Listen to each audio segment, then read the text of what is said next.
Hello friends, வணக்கம். இன்றைக்கி கொஞ்சம் அவசர சமையல், தினமொரு சமையலில் இன்றைக்கி கொஞ்சம் அவசர அவசரம். மணி 1:30 ஆகிட்டு மதியான சாப்பாடு செய்யணும். எல்லோரும் சாப்பிட வந்துடுவாங்க. அதுக்காக அவசர அவசரமாக செஞ்சுட்ருக்கேன். இன்றைக்கி பார்த்திங்கன்னா கொத்தரங்காய் முருங்கைக்காய் போட்டு புளிக்குழம்பு தான் வச்சுருக்கேன்.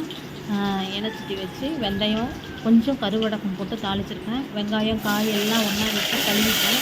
அது எல்லாத்தையும் போட்டு நல்லா வதக்கிக்குவோம்.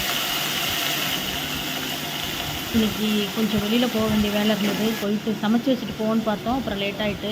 இப்போ பாருங்கள், புளி கரைச்சி வச்சுருக்கேன். புளி அதில் மிளகாத்தூள் உப்பு எல்லாம் போட்டு கரைச்சி வச்சுருக்கேன். இன்னொரு எண்ணெய்ச்சட்டியில் பார்த்திங்கன்னா கடலப்பருப்பு, பட்டை மிளகாய், கடுகு போட்டு வதக்கிட்டு முட்டைக்கோஸ் பொரியல் தான் பண்ண போகிறேன். முட்டைக்கோஸ் ஆல்ரெடி அவிச்சு வச்சுருக்கேன். இது பார்த்திங்கன்னா ஒரு அடுப்பில் இந்த வேலையும் ஒரு அடுப்பில் அந்த வேலையும் ரொம்ப ஃபாஸ்ட்டாக பண்ணிகிட்ருக்கேன். ஒரு 1/2 ஹவரில் 2 மணிக்கெலாம் எல்லாம் உள்ளே என்ட்ரி ஆகிடுவாங்க. அதுக்குள்ளே நான் சாப்பாடு கொடுக்கணும்.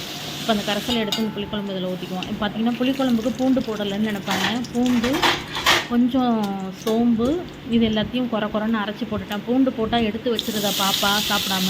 அதனால் பூண்டை தோலோடு லைட்டாக உரிச்சிட்டு அதை அப்படியே போட்டு அடித்து வச்சுட்டேன். ஒரு தக்காளி கொஞ்சம் சோம்பு போட்டு அடித்து அதிலே ஊற்றிட்டேன். இந்த குழம்பு கொஞ்சம் டேஸ்ட்டாக இருக்கும், கொஞ்சம் வித்தியாசமாகவும் இருக்கும். கொத்தரங்காய் முருங்கைக்காய் போட்டு புளிக்குழம்பு வச்சா அப்படியே அவ்வளோ டேஸ்ட்டாக இருக்குங்க, மணமாகவும் இருக்குங்க. அதுக்குள்ளே முட்டைக்கோஸே ரெடி ஆகிட்டு நான் பேசுகிறதுக்குள்ளே பார்த்திங்கன்னா குழம்பு நல்லா கொதிச்சிருச்சு. காயெலாம் வெந்துருச்சு. நல்லா காய் வெந்தோடனே அந்த தாளித்து அந்த குழம்பு கொட்டி வச்சுருந்ததை எடுத்து ஊற்றி நல்லா கொதிக்க வச்சுட்டேன். எண்ணெய் பிரிஞ்சு வந்துருச்சு. இதை ஒரு 5 நிமிஷம் சிம்மில் வச்சுருவோம். நம்ம முட்டைக்கோஸ் பார்த்திங்கன்னா தாளித்து தேங்காயெலாம் கொட்டி எல்லா வேலையும் முடிஞ்சிருச்சு. குழம்பு சிம்மில் வச்சு எண்ணெய் தண்ணி வந்தோடனே எடுத்து வச்சுட்டோன்னா வேலையும் முடிஞ்சிருச்சு.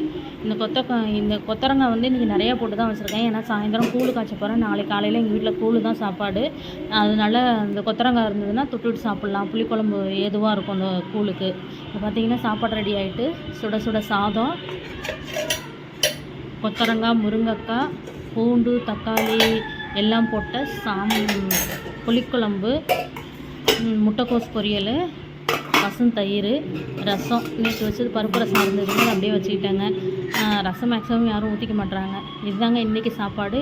இந்த சாப்பாடு வீடியோ பிடிச்சிருந்ததுன்னா லைக் பண்ணுங்கள், ஷேர் பண்ணுங்கள், கமெண்ட் பண்ணுங்கள் அண்டு சப்ஸ்கிரைப் பண்ணுங்கங்க. Thank you friends.